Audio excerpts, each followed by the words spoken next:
Kenapa GALT itu penting dalam metode numerik? Yang pertama untuk menilai keakuratan hasil, yang kedua untuk menentukan kualitas metode, dan yang ketiga untuk dasar perbaikan hitungan.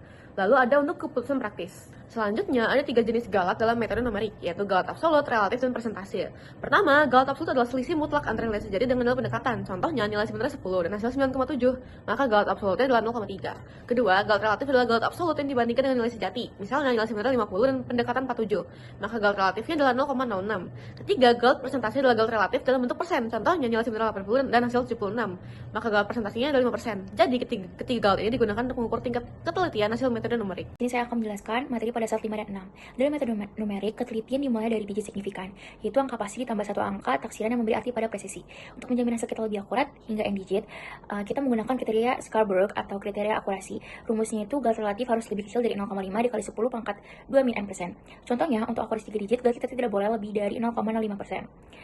Komputer itu punya batasan fisik yang disebut machine epsilon. Nah, ini adalah bagian terkecil yang bisa dideteksi oleh sistem sehingga 1,0 ditambah image tidak dianggap sama dengan 1,0. Nah, akibatnya ada batas ketelitian mutlak, seperti fenomena swamping di mana angka kecil hilang saat ditambah angka besar. Dan ini juga kita gunakan sebagai ambang batas berhenti atau stopping kriterion pada algoritma iteratif. Selanjutnya kita akan menjelaskan propagasi GALT. Nah, terakhir kita harus waspada terhadap propagasi GALT karena data input jarang ada yang benar-benar eksak. GALT kecil pada input delta X akan ikut merambat menjadi GALT pada output delta Y. Besarnya rambatan ini bergantung pada kemiringan kurva atau turunan fungsi f aksen X. Semakin curam kurvanya, maka semakin sensitif fungsinya, sehingga GALT output bisa menjadi jauh lebih besar. Sekian dari saya, terima kasih. Halo semuanya, aku akan bahas tentang GALT atau error dalam metode iteratif. Intinya metode ini bekerja secara bertahap dari X0, X1 hingga XK. Karena kita sering tidak tahu nilai aslinya, nah kita mengukur seberapa akurat hitungan kita dari perubahan antar iterasi tersebut. Nah, judul besarnya kan kriteria berhenti dan mesin epsilon. Nah, gimana sih kita berhenti menghitung apa syaratnya? Nah, di sini tuh ada 2 syarat. Yang pertama itu adalah GALT relatif, di mana dia sudah lebih kecil dari toleransi yang sudah kita tentukan. Kedua itu saat kita mencapai mesin epsilon, yaitu artinya kemampuan komputer. Jika selisih antara iterasi sudah lebih kecil dari angka ini, maka kita menambah iterasi lagi tidak akan meningkatkan akurasi sama sekali. Baru kita ke slide 8, yaitu studi kasus Darren Taylor pada cos X. Nah, contohnya di sini kan kita buat yaitu cos 1,5. Di awal iterasi errornya masih besar, tapi pada iterasi ke-6 GALT-nya sudah turun drastis, sangat kecil hingga 10 pangkat min 9. Setelah itu hasilnya akan stagnan karena keterbatasan presisi floating point pada komputer.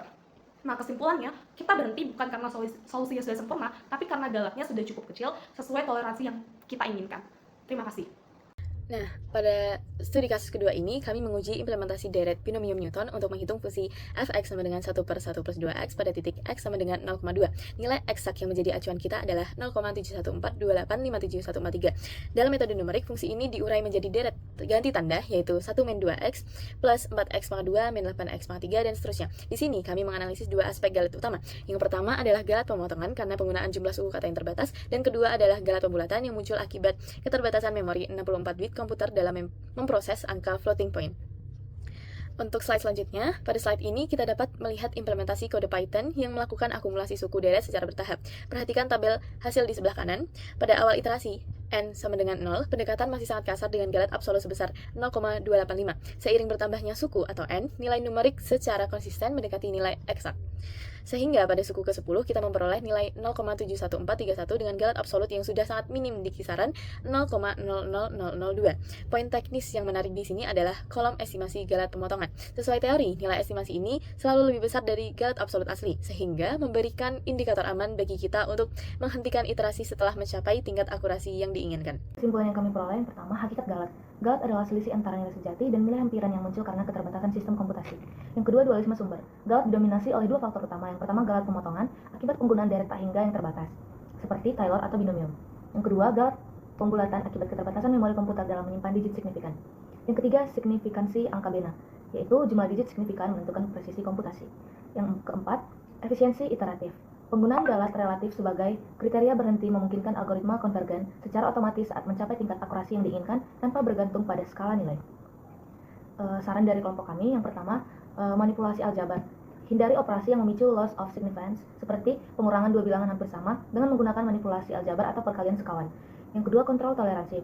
Tetapkan nilai toleransi di atas mesin epsilon agar iterasi tetap efisien dan tidak terjebak dalam batas ketelitian fisik komputer. Dan yang terakhir adalah analisis order. Gunakan estimasi suku berikutnya, n+1, sebagai pemantau GALT pemotongan untuk menjadikan hasil berada dalam batas GALT yang diizinkan. Terima kasih.